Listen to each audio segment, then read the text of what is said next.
It's official. We have the World Cup finals. So, as the World Cup progresses, we've seen the fact that this tournament has been very shocking.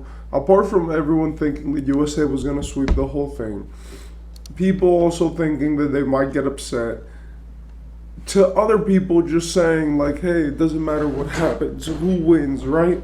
These players need to play in the Olympics again in a year. So let's see if we could actually make that happen, right? If we could get all the superstars to go to the Olympics. But what happened was what no one expected. And, as we saw the Olympics going on, right? Originally, USA looked dominant, right? And that just happened. And that just happened very, from one point to the other.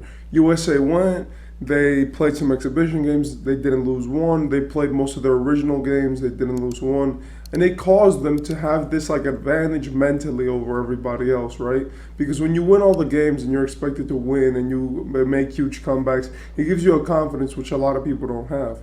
The only problem was that USA took this confidence way too far. From the coaches to the players to everyone, the only person who didn't look like they were comfortable was Anthony Edwards, if we're being honest, right?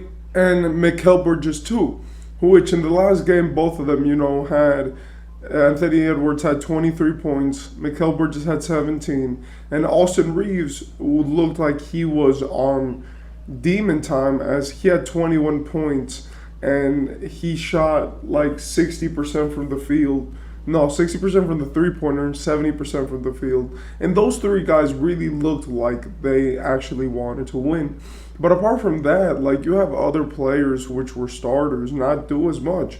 Jalen Brunson had a really good game, right? But when you see guys, right, like Tyrese Halliburton, who missed four threes and in the end had went 2 for 7 from the field. When you see Paulo Banchero, which from the field went 1 for 4, right? And when you see these guys, and even though I said that Anthony Edwards played well, he went 2 from 8 from three, right? Like one of those shots landed that I just talked about them missing, and it would have been a completely different result. And in my opinion, the biggest thing about this is minutes. Sorry. But in big games, you play your superstars. And the USA lost. They're not in the finals, by the way. I just want you to know that I'm not saying that they lost one game and they get to bring this. No, they lost the whole tournament. If they want to go to the finals, then they're gonna have to wait for the next tournament where the USA gets to compete, which would be the Olympics. Because this year it's over for them, right? Like Germany, a team which they had previously beat, right? They haven't lost a game. Germany in the they faced off an exhibition and Germany lost. But now in the real games, USA has lost twice, and they lost in the semifinals, and it's just a really sad story from a team which was so favored. Now, on the other side of the coin, Germany looks phenomenal, right? Each three of their starters had 20 points or more, right? Dennis Schroeder had 17 points with 9 assists, and he's been really the superstar for the team, right?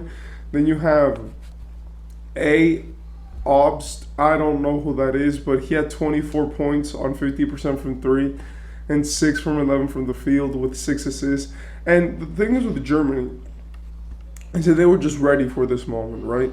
You could tell that all their guys, especially their starters and the people who they played, were ready to play big minutes, who were ready to get tired, were ready to go out there and contribute in some type of way, right? And you could tell that this, even like someone like Franz Wagner, someone who's a young player in the NBA who's inexperienced, dropped 22 points and 2 assists, right?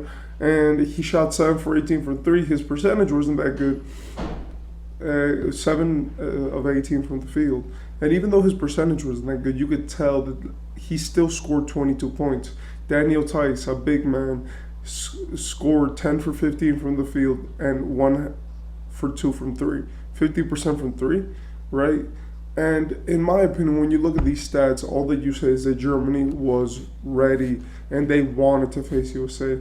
They wanted to get their get back and they want to be in the finals. And that, in my opinion, wins over talent, right? The USA, you could tell that they're complacent. They don't care that much about winning. And they're a team which goes out there every year with little to no inspiration because they just believe that they're going to win anyway.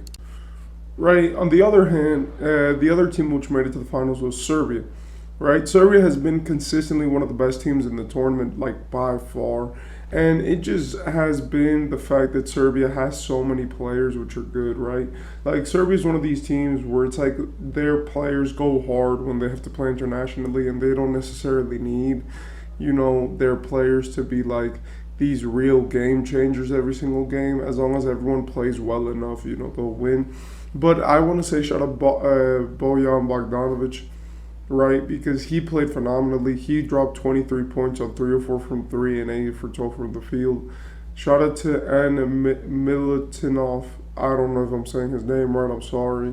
Which had a double double with 16 points and 10 rebounds, right? And 2 assists, shooting 6 for 6 from the field. But really, the biggest thing with Canada was Shea, right? Like Shea has been entrusted to be the superstar, and he's consistently underperformed, and that's just a fact. He's a point guard, which means that he has to carry point guard duties.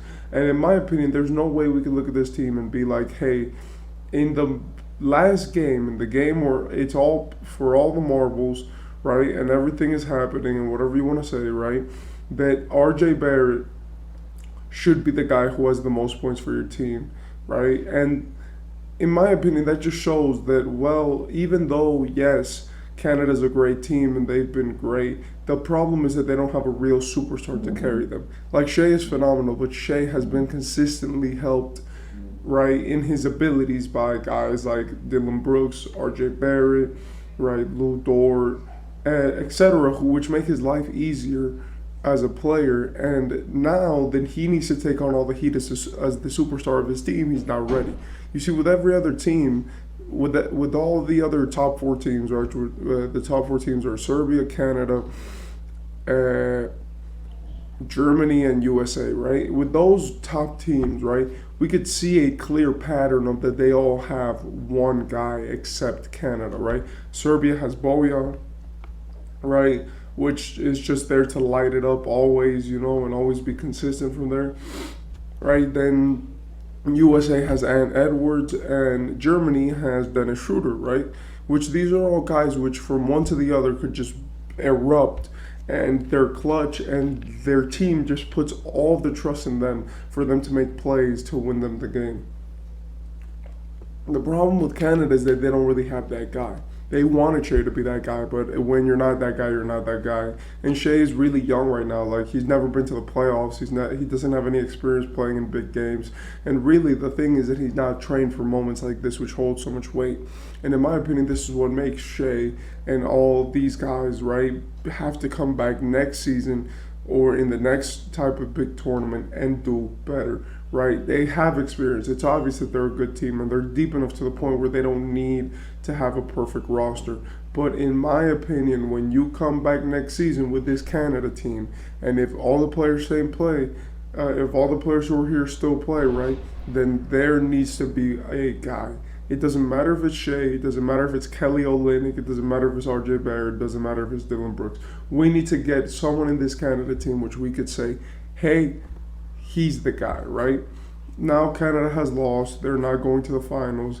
They're a great team, but it just didn't work out for them, the way that they did. And it did feel like in a lot of wins they were lucky, because it was like they would go on huge runs, or they would have something catastrophic happen, like Dylan Brooks getting kicked off the game, but they would still win the game. And that just caused, a lot of commotion in Canada's path. It didn't feel like USA that when they would win, it would feel so dominant that it was like, how are you going to stop this team?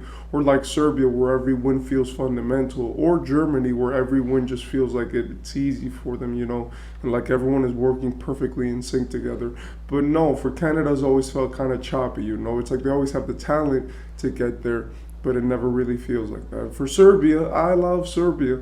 I think that I don't know if they're gonna win because Germany's been on a tear, and I really like Dennis Schroeder winning this tournament because I think that he's been incredible, and I'm rooting for Germany just because of Dennis Schroeder. I think that Dennis Schroeder is one of my favorite players in the league, like by far. That's why I wanted him to stay on the Lakers because of the role that he got on that team. But him going to the Raptors does allow him to be a starting point guard. But now that we have the finals, which is Serbia versus Germany, what do you think about that? Personally, I think that Germany's going to win. And who do you have winning? What do you think about it? And what did you think about the upsets of Canada and USA? Talk to me.